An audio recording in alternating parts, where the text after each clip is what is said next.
ሰላም ነው ሁሉ መልካም ነው። እናንተ ጋር እንዴት ነው ውድ ቤተሰቦቼ? እኛ እንግዲህ እዚህ ደርሰናል። ውድ ፋሚሊ ውድ ቤተሰብ ተጠፋፍተናል አይደለም? መቼም ናፈቃችሁን። አርዬ ትልሽ አይባልም ወይ? ሁላችሁም እንኳን ሰላም ጠበቃችሁኝ ውድ ቤተሰቦቼ። ዛሬ ደግሞ እንግዲህ አንዳንድ ሀሳቦችን ይዤ መጥቻለሁ።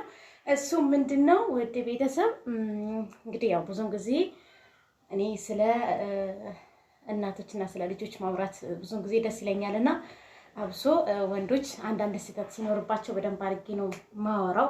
በደንብ አድርጋችሁም ነው የምትቀየሙኝ፣ እናንተም ይገባኛል። እኔ አንድ እያልኩ ነው። እኔ የሆናችሁ ኦኬ ሆናችሁ በቃ አትናደዱ። ብትናደዱ ሰዎች ስላላችሁ ማለት ነው ፖዚቲቭ ነገሮችን ታስባላችሁ፣ ታወራላችሁ ምናምን ነገር እና እሱ ነገር እኔ መጥፎ የሆነ ወንድ ነው ያልኩት እንጂ መጥፎ ናችሁ እያልኩ አይደለም በጭራሽ። ይሄንን ታዛቢ እንዴ ጋይስ ግንዛቤ ውስጥ አስገቡ እንጂ እንደዚህ አይነት ነገሮችን ግንዛቤ ውስጥ አስገቡ። እኔ አንድ ወንድ እያልኩ ነው ማወራው እንጂ ሁሉም ወንድ አንድ ነው እያልኩ አይደለም። ስንት ጨዋ ስንት እግዚአብሔር የባረከው ሰው ስላለ እኔ ሁሉም ሰው አንድ ነው እያልኩ አይደለም በጭራሽ። አይደላችሁም ደግሞ እኔ እንደዛም እያልኩም አይደለም። ይሄ ነገር እንዲሰማችሁ አልፈልግም ውድ ቤተሰብ። በመጀመሪያ ጊዜ ልጠይቃችሁ መፈልገው ይቅርታ፣ እኔ ሁላችሁም አንድ ናችሁ እያልኩ አይደለም። አንዳንድ ሰው እያልኩ ነው ማወራው ጋይስ፣ አንዳንድ ሴትም እያልኩ ነው ማወራው አይደለ? ስለዚህ ይሄንን ተረዱ እንጂ ፋሚሊ እና ሰብስክራይብ፣ ላይክ፣ ሼር፣ ኮሜንት ማድረጋችሁን አትርሱ። አበረታቱን፣ አሳድጉን ውድ ቤተሰብ። እንግዲህ እኔ ደግሞ ሐሳቤ ምንድነው አንዲት ሴት ደግሞ ምን እንደሆነች ልንገራችሁማ። መቼም ሰምታችሁታል ብዬ ተስፋ አደርጋለሁ። ወደ ውጭ ሀገር ይዛኝ እንድትሄድ የውሸት ፍቺ አድርግልኝ ብሎ ይላታል አንድ ወንድ። እንግዲህ አሁንም ወንድ ጋር መጣሁላችሁ። አያችሁ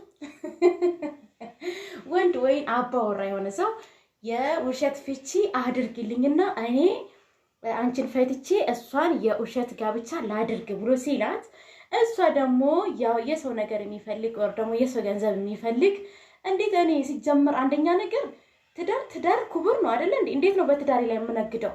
አንዳንድ ሰዎች በትዳራችሁ ላይ የምትነግዱ ሰዎች አላችሁ። በትዳራችሁ ላይ ንግድን ምን ልበላችሁ ብቻ ያጧጣፋችሁ አላችሁ፣ በውሸት ማለት ነው።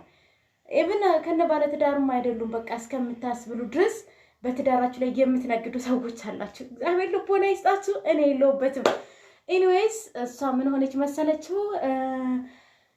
እሷን ፍታና እኔ የአግባኝ እኔ ውጭ ሀገር ይዤክ ሄዳለሁ ብላኛለች። የውሸት ፍቺ እናድርግና እኔም እወስድሻለሁ ይላታል አንዷን ጀለሴ። እንግዲህ አንዳንድ ጊዜ ይሄ እኮ የሰው ነገር መውደድ ነው የሚያመላክተው። በነገራችን ላይ እኔ በዛችኛው አላይም፣ ባለችው አላይም ማለቴ ባለችውም አላይም። እኔ ማየት የምችለው በማን ነው? እንደዛ ብሎ ለፈታት ለማለቴ ፍቺ ላደረገችው ሴት ነው የማየው።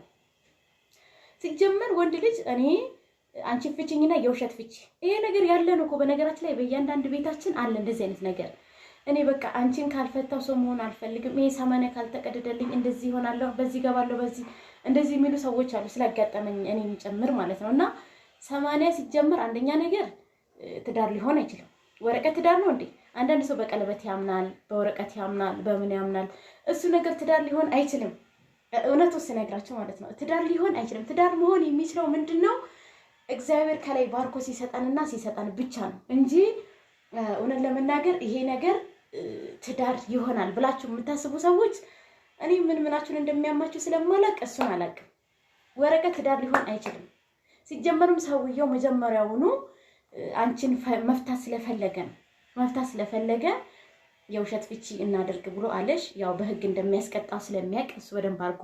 ወንዶች ይጠነቀቃሉ፣ እንደኛ አያወሩም፣ እንደኛ ተናጋሪ አይደሉም። ወንዶች ጭንቅላታቸው ጋር ተነጋግረው አስበውበት ነው የሆነ ነገር የሚያደርጉት እንጂ እንደመጣላቸው የሆነ ነገር አያደርጉም። ይሄንን እወቁ፣ ማርያምን አያደርጉም። ስለዛ ቅድመ ጥንቃቄ ማድረግ አለባችሁ። የሆነ ነገር ሲፈጠር የሆነ ነገር ሲናገር ልክ ካልመጣላችሁ ተጠራጠረ፣ ያልተጠራጠረ ተመነጠረ። ይሄንን አስቡ። የውሸት ፍቺ እናድርግ።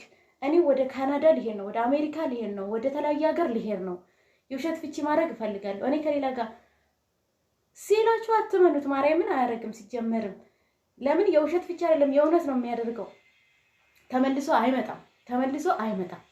ስለዛ ተመልሶ እንደማይመጣ ካወቅሽ ምን ማድረግ ያለብሽ? ሊቆርጥልሽ ይገባል። 80ውን የእውነት ነው መቁረጥ ያለብሽ፣ የውሸት ማድረግ የለብሽም። እንዳታስቢው የእውነት መሆን ያለበት ያው 80 ማለት ወረቀት ነው በነገራችን ላይ እሱን ቀዳችሁ መስጠት ነው እንጂ ይሄ የእውነት ከምር እሱ ከወደደች ሲጀመርም ለምን ቀን ስራ አይሰራ ድንጋይ ፈልጦ ያኖርሻል እንጂ ሌላ ነገር አንቺን ፈትቼ ሄዳለሁ ህይወትን ቀይራለሁ። ወንድ ብዙን ጊዜ ነገሮቹ ከተመቻቹለት የትም ነው የሚጥልሽ። እንደ መስቲካ እንኳን ለነሱ ክብር አለው። ማርያምን ሴት ልጅን አኝከው እንደሚጥሉ መስቲካ እንኳን ቦታ አለው። ሁሉም ወንድ እያልኩ አይደለም። አሁንም ቅድመ ጥንቃቄ ወር ደግሞ ቅድመ ግንዛቤ አድርጉ ጋይስ። እኔ ሁሉም ወንዶች እያልኳቸው አይደለም። ስንት ጨዋ ወንዶች አላችሁ፣ ስንት የተባረካችሁ አላችሁ። አንዳንድ ነው የምለው እኔ አንዳንድ ወንዶች ነው ያልኩት።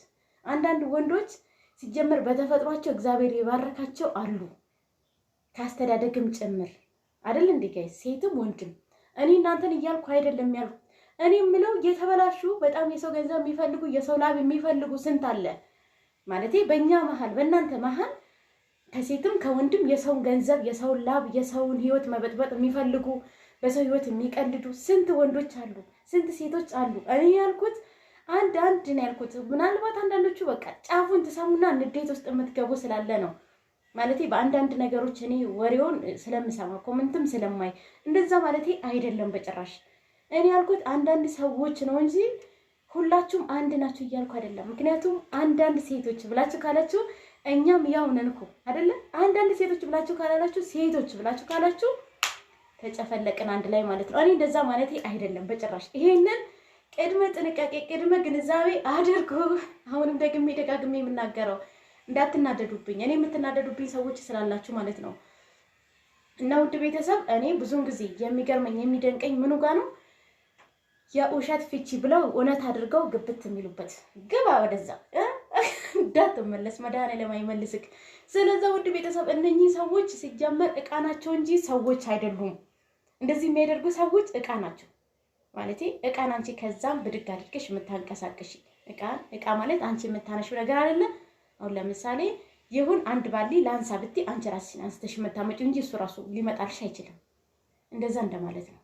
ይሄ ሰውዬ ራሱ ፈልጎ እንጂ ያቺ ሴት ስለፈለገች ፍታ ስላለችው ሊፈታ አይችልም። አግባኝ ስላለችው ሊያገባ አይችልም። አድርግ ስለተባለ አያደርግም። ማድረግ የፈለገውን ስለፈለገ ብቻ ነው። ያቺ ሴት ተነስተና ሀኔ ጋለችው ብድግ ብሎ ሄደ። እኛ አንድ ነገር ፈልገን ሄደን አንስተን እንደምናመጣው እንደዛ እሱ የሆነ ነገር አለ በውስጡ ፈለገ አደረገው። እንደዛ ነው እንጂ ብዙን ጊዜ በሰው የምታመካኙት ነገር እሱ ፈልጎ ላደረገው ሌላ ተደባይ ማለት ሌላ ተቃራኒ የምንገባው ነገር አለ። አውቃለሁ የሰው ህይወት የሚያሰቃቅሉ የሰውን ትዳር የሚያበላሹ ከወንድም ከሴትም አሉ፣ የሉም እያልኩ አይደለም። ግን ዞሮ ያቺ ሴት ወይም ደግሞ ያ ሰው ፈልጎ ነው ያደረገው እንጂ በጉልበት ነው የተደረገው። ያ ነገር ፈልጎ ላደረገው ነገር ሌላ ዜና ማብዛት፣ ሌላ ኬዝ ውስጥ መግባት፣ ህይወቴን አመሰቃቀለው፣ ህይወቴን አመሰቃቀለችው፣ ድራሹን አጠፋችሁ ምናምን አድራጊው እሱ ራሱ ነው እንጂ ያቺ ሶስተኛው ወገን አይደለችም። ማለት በእኔና በትዳሪ መሀል ሌላ ሰው ከገባ ሶስተኛው ወገን ከገባ ሲጀመር ራሱ ሰውየው ፈልጎ ነው ያስገባው እንጂ እነሱ እንዲገቡ የፈቀደው ራሱ ሰውየው ነው። ስለዚህ ሰውየው ነው እንጂ መጠየቅ አለበት። ለምንድን ነው ወደ ሌላ ጎን የምትሄዱት?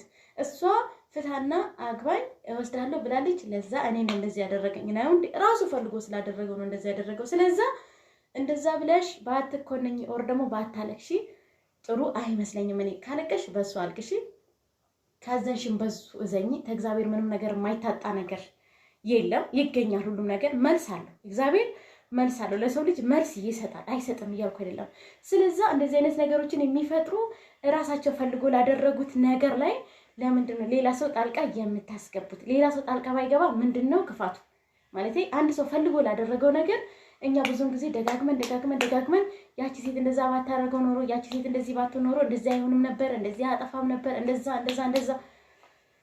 አይ ቤተሰብ እንደዛ አይደለም። በቃ ፈልጎ ስላደረገን የሆነው ፈልጋ ስላደረገችው ነው የሆነው። ስለዛ ጸጸቱም ንዴቱም ምንም ትታችሁ ለእግዚአብሔር ታመናችሁ መኖር፣ ፈጣሪን መጠየቅ መለመን። ከፈጣሪ ምንም ነገር ስለማይታጣ ከእግዚአብሔር ምን ይታጣል?